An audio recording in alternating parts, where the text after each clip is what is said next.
Emergency Management Agency, Houston, Galveston, Texas.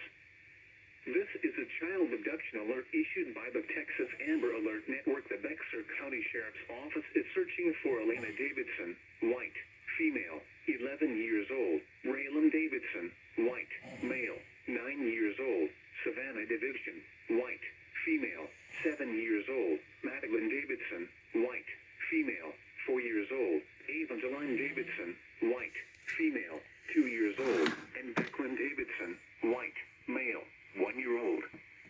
Police are looking for Jacqueline Davidson, 31 years old, white, female, 5 feet 6 inches, 115 pounds, blonde hair, blue eyes, and Jamie Davidson, 30 years old, white, male, 6 feet 2 inches, 225 pounds, brown hair, blue eyes, in connection with their abduction.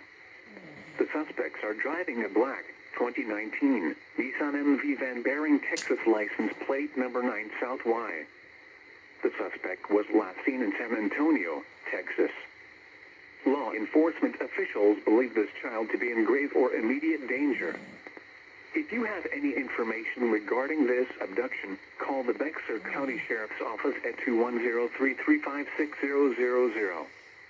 News media point of contact is Bexar County Sheriff's Office at 210-335-6000. The following message is transmitted at the request of